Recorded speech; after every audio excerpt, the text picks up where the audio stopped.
ഒരാൾ തൻ്റെ കൂട്ടുകാരനെ സന്ദർശിക്കാൻ വേണ്ടി അടുത്ത ഒരു നാട്ടിലേക്ക് വണ്ടി കയറിപ്പോയ ചരിത്രം റസൂലുള്ളാഹി സ്വല്ലല്ലാഹു അലൈഹി വസല്ലം നിങ്ങൾ പറയാൻ, ഫർസദല്ലാഹു ലഹു മലക്കൻ അലാ മദ്റജതിഹി, ആ മനുഷ്യൻ പോകുന്ന വഴി, മദ്റജത്ത് എന്ന് പറഞ്ഞാൽ ത്വരീഖ്, ആ മനുഷ്യൻ പോകുന്ന വഴിയിൽ ഒരു മലക്കിനെ അള്ളാഹു നിർത്തിക്കൊടുത്തു.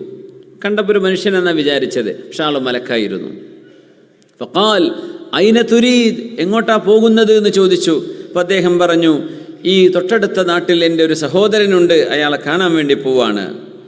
പറഞ്ഞു, ഹല്ലഹു അലൈക മിൻ നിഅമത്തിൻ തറുദ്ദുഹാ, ആ മനുഷ്യൻ ചെയ്ത ഉപകാരത്തിന് നന്ദി പറയാൻ പോവാണോ, അല്ലെങ്കിൽ നിങ്ങൾ അയാൾക്ക് എന്തെങ്കിലും ഒരു ഉപകാരം ചെയ്തു കൊടുക്കേണ്ടതായിട്ടുണ്ടോ, അത് കൊടുക്കാൻ വേണ്ടി പോവാണോ, എന്തിനാ പോകുന്നത് എന്ന് ചോദിച്ചു.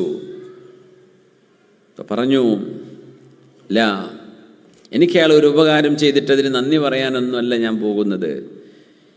ഇല്ലാ അന്നി ഉഹിബ്ബുഹു ഫില്ലാഹ്, അള്ളാഹുവിൻ്റെ മാർഗത്തിൽ എനിക്ക് അയാളെ ഇഷ്ടമാണ്. പടച്ചോനെ വിചാരിച്ച് എനിക്ക് അയാളുടെ ഇഷ്ടമാണ്. കടം തന്ന് തിരിച്ചു കൊടുക്കാൻ പോവല്ല, ഒരു ഉപകാരം തന്നതിന് ശുക്ർ പറയാൻ വേണ്ടി പോകുന്നല്ല, എനിക്ക് അയാളെ ഇഷ്ടമാണ്. അപ്പോൾ ഒന്ന് കണ്ട് സംസാരിക്കാം, ഒന്ന് കാണണം, പരിചയം ഒന്ന് പുതുക്കണം, അതിനു വേണ്ടി പോവാൻ. അള്ളാഹുവിൻ്റെ മലക്ക് പറഞ്ഞു, ഫഇന്നി റസൂലുള്ളാഹി ഇലൈക്, ഞാൻ അള്ളാഹുവിനാൽ നിയോഗിക്കപ്പെട്ട അള്ളാഹുവിൻ്റെ ദൂതനാണ്, റസൂലാണ്, മലക്കാണ്. അന്നല്ലാഹു അഹബ്ബക കമാ അഹ്ബബ്തഹു, നിങ്ങൾ ആ മനുഷ്യനെ ഇഷ്ടപ്പെട്ട പോലെ അള്ളാഹു നിങ്ങളെയും ഇഷ്ടപ്പെട്ടിരിക്കുന്നുവെന്ന് നിങ്ങളോട് പറയാൻ പഠിച്ച തമ്പുരാൻ എന്നെ അയച്ചിരിക്കുന്നു. അത് പറയാനാ ഞാനിവിടെ കാത്തിരിക്കുന്നത്. ഞാൻ അള്ളാഹുവിൻ്റെ മലക്കാണ്.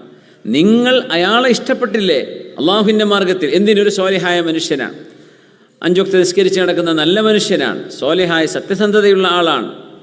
ആ മനുഷ്യനെ ഞാൻ ഇഷ്ടപ്പെടുന്നു, എന്നാൽ അള്ളാഹു നിങ്ങളെയും ഇഷ്ടപ്പെടുന്നുവെന്ന് റസൂലുള്ളാഹി സ്വല്ലല്ലാഹു അലൈഹി വസല്ലം പഠിപ്പിക്കുക. മലക്ക് പറയാൻ, അള്ളാഹു നിങ്ങളെ ഇഷ്ടപ്പെട്ടിരിക്കുന്നു. നോക്കണേ, പടച്ചവൻ്റെ മഹബത്ത്, അള്ളാഹുവിൻ്റെ മഹബത്ത് ലഭിക്കണമെങ്കിൽ സ്വാലിഹീങ്ങളെ മനസ്സുകൊണ്ട് ഇഷ്ടപ്പെടുക.